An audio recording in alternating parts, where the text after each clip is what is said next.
সুপ্রিয় দর্শক শ্রোতা, ব্রিজের কাজগুলো কিন্তু খুবই সেন্সিটিভ এবং টাইম ড্রিভেন। এই ব্রিজের প্রিকাস্ট পাইল ড্রাইভ করার সময় হার্ড স্ট্র্যাটাম বেঁধে যায়, তারপরে কিন্তু রিভাইজ ডিজাইন ড্রয়িং পাওয়া যায়নি। তো যাই হোক, এই এই এই বছর তো পারলেন না, আমি শিওর যে আগামী বছরও পারবেন না।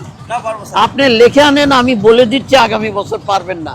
How you will do it, আপনি আমাকে বলেন তো, আপনি আমাকে কিভাবে করে দেখাবেন বলেন যে আমি এইভাবে করব। পাইল ড্রাইভ হয়ে গেল, ফাইন। আপনি বেস কাস্টিং করে গার্ডার সেট করতে করতে কতদিন সময় লাগবে বলেন তো? স্যার এখন আমাদের তো পাইল ড্রাইভ হয়ে গেছে স্যার। পাইল ড্রাইভ হওয়ার পরে আমরা না, পাইল ড্রাইভ হয় নাই, পাইল ড্রাইভ হয় নাই।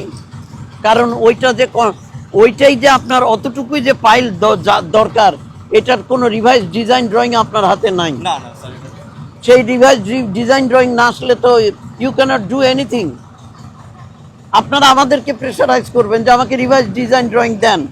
প্রয়োজনে আপনি কফার ড্যাম করে, প্রয়োজনে রিং বান্ড করে আপনি কাজটা করতে পারতেন। এখন আগামী বছরেও আপনার এই কাজটা শেষ হবে না।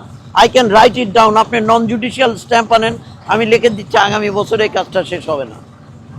আর হলেও আপনি অ্যাপ্রোচ করতে পারবেন না, এটা পারবেন না, ওটা পারবেন না, স্লোপ প্রোটেকশন পারবেন না, থাপথুপ করে গার্ডার, মাঝের গার্ডার করে দিয়ে আপনারা চলে যাবেন। না না স্যার, এরকম হবে না। আপনি নিয়ে আসেন নন জুডিশিয়াল স্ট্যাম্প। আমি এর আগে বলছিলাম যে আপনি এখন দ্রুত করেন, তাছাড়া কিন্তু পারবেন না।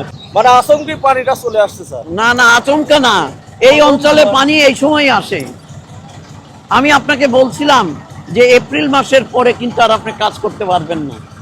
দেখেন, এপ্রিল চলে গেছে, মেতে এই অঞ্চলে পানি কোনো দিনও অগাস্টে আসে না, মার্চের শেষে এপ্রিলের প্রথমে। তো যাই হোক, এখন এটা আপনাদের ব্যাপার। বাট আমাদের কাজটা শুরু করারও স্যার মানে তখনও স্যার নদীর পানি ছিল। এই নদীর কিরকম হয় স্যার, পানি আসে আগে, যায়ও আবার পরে স্যার। সেইটা তো আপনার বুঝেই আপনার কাজটা করা উচিত ছিল। আমি সেই সময় আপনাকে বলছি যে আসে তাড়াতাড়ি, যায় দেরিতে। আমি আপনাকে সেই সময় বলছিলাম। এখন আপনি এই কাজ করে কি হবে? আগামী বছরে কাজ শেষ হবে না। I am sorry. ঠিক আছে, আসুন। তো ঢাকা থেকে তো আসে আপনাকে সাজেশন দেওয়া উচিত ছিল, কারণ এটা তো আর it's not a monkey business. এরকম একটা মানে ফুটিং ডিজাইন হলো যেখানে রিকোয়ার্ড ডেপথে যাওয়া যাচ্ছে না, সেখানে what is to be done. আমরা সবসময় কন্ট্রাক্টরের দোষ খুঁজি, সিদ্ধান্ত দিতে ভুল করি প্রজেক্ট অথরিটি। সে দায়িত্ব তো আমাদের নিতে হবে।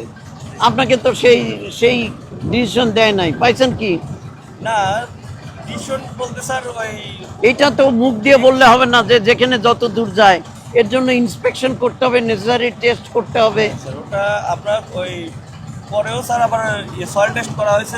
এখন যেটা হয়েছে যে এই বছরে 35 ফিট পরে স্যার, মানে প্রচুর পরিমাণে স্যার হার্ড লেভেল 35 ফিট পরে। সেটা তো বুঝলাম যে হার্ড লেভেল। তাহলে হার্ড লেভেলের পরে আমার একটা রিভাইজ ড্রয়িং পাঠাতে হবে।